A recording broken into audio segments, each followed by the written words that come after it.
السلام علیکم ناظرین، آج ہم حضرت خواجہ غلام فرید رحمۃ اللہ علیہ کے مزار پر حاضری دیں گے۔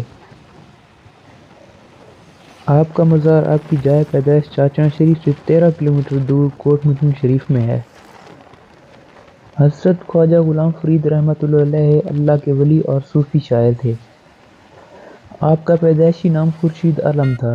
حضرت خواجہ غلام فرید رحمۃ اللہ علیہ 23 ذوالحج 1261 ہجری بمطابق 1845 عیسوی کو ضلع رحیمیر خان کے قصبے چاچڑا شریف میں پیدا ہوئے۔ آپ کے والد گرامی کا نام خواجہ خدا بخش تھا۔ آپ کی عمر 4 سال تھی جب آپ کی والدہ ماجدہ کا انتقال ہوا۔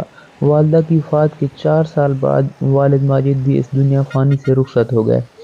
والد ماجد کی وفات کے بعد آپ کی تعلیم و تربیت کی تمام تر ذمہ داری آپ کے بڑے بھائی خواجہ غلام فخر الدین فخر جہاں پر آن پڑی۔ یہ بھی اپنے وقت کے برگزیدہ بزرگوں میں سے تھے۔ حضرت خواجہ فرید رحمۃ اللہ علیہ نے 8 سال کی عمر میں قرآن کی تعلیم سے فراغت حاصل کر لی تھی، بلکہ فارسی اور عربی کی تعلیم بھی شروع کر دی تھی۔ والد محترم کی وفات کے بعد حضرت فخر الدین سجادہ نشین ہوئے۔ انہوں نے جہاں عام لوگوں کے لیے رشد و ہدایت کے دروازے کھولے، وہاں خواجہ فرید رحمۃ اللہ علیہ پر خاصی توجہ فرمائی۔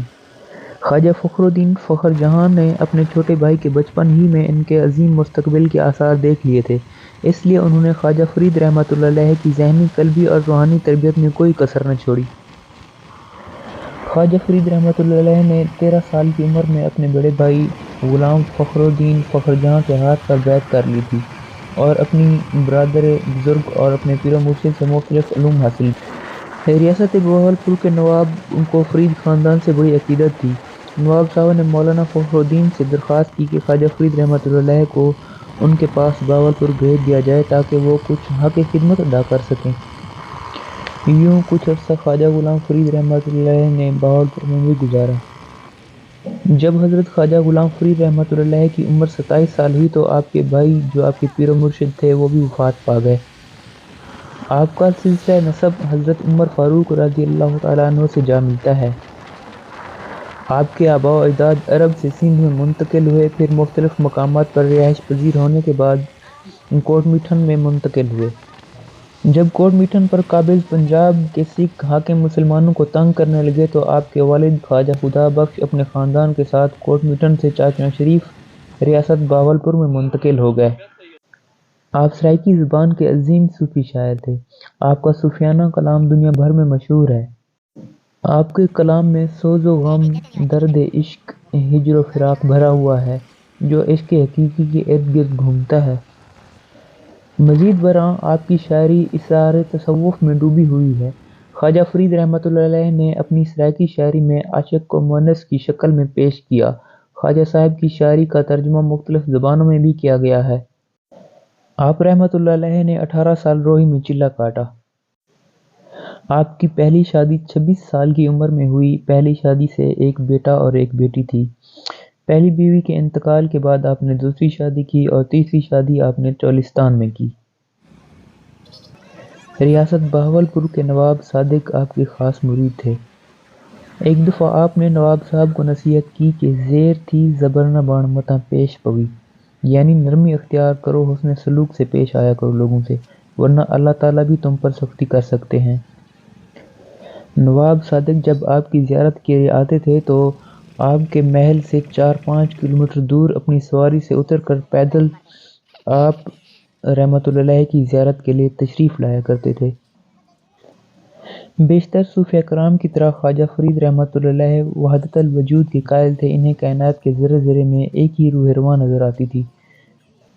خواجہ فرید نے 1292 ہجری میں روضہ رسول صلی اللہ علیہ وآلہ وسلم اور مکہ معظمہ میں حاضری کا ارادہ کیا اور حج کے سفر پر روانہ ہوئے۔ آپ کے کئی مریدین آپ کے ساتھ ملتان سے لاہور ہوتے ہوئے دہلی پہنچے، پھر وہاں سے اجمیر شریف کا رخ کیا۔ اجمیر شریف میں خواجہ بزرگ کے آستانے پر حاضری دی اور وہاں آپ کی دستار بندی کی گئی اور وہاں سے اپنے مریدوں کو لیتے ہوئے دربار رسول صلی اللہ علیہ وسلم کا سفر اختیار کیا۔ تمام ہم سفروں کا خرچ خواجہ فرید رحمۃ اللہ علیہ نے خود برداشت کیا۔ اس وقت چاچڑا شریف سے دہلی تک کا خرچہ اندازاً 36,000 روپے ہوا تھا۔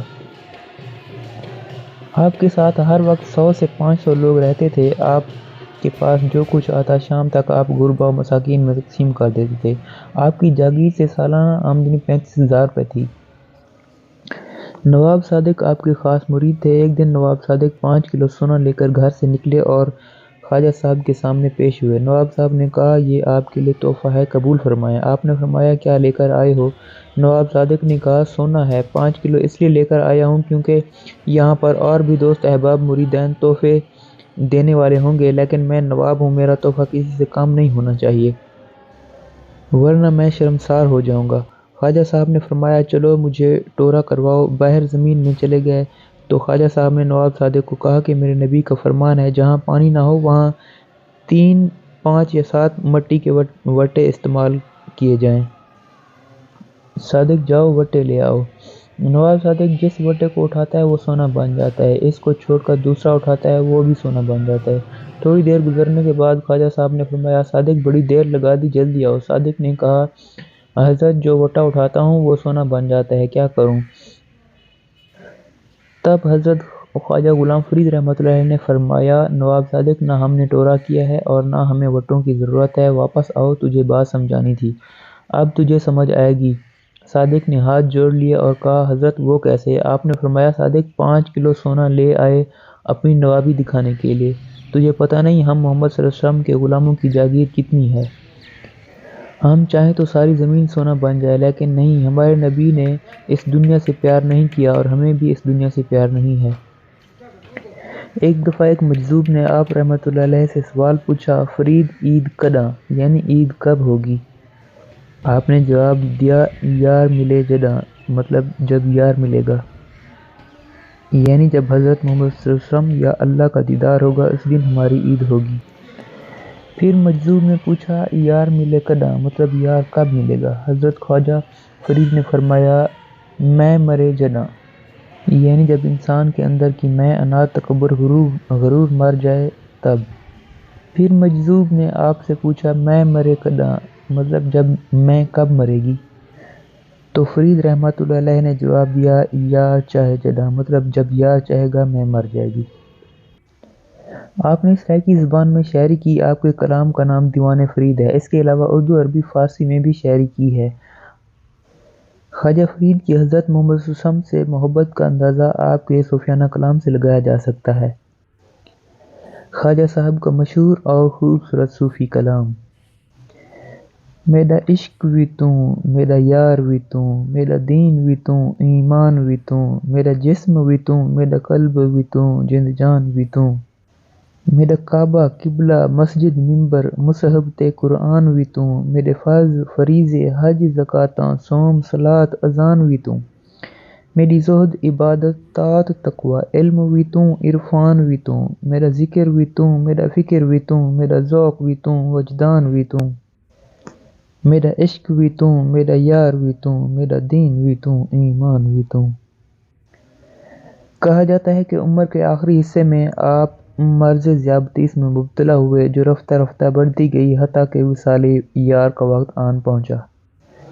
آپ رحمۃ اللہ علیہ 7 ربیع الثانی 1319 ہجری بمطابق 24 جولائی 1901 کو وصال فرمایا اور کوٹ میٹھن میں مدفون ہوئے۔ آپ کے ایک مرید میٹھن خان جتوئی تھے، جس کی وجہ سے قصبہ کوٹ میٹھن مشہور ہوا۔ آپ کا عرس ہر سال 5، 6 اور 7 ربیع الثانی کو شاندار طریقے سے کوٹ میٹھن میں منایا جاتا ہے۔ اگر آپ کو یہ ولاگ اچھا لگا ہے تو لائک شیئر ضرور کریں اور مجھے اگلے ولاگ تک اجازت دیں۔ اپنا اور اپنے اس چینل کا خیال رکھیں۔ اللہ حافظ۔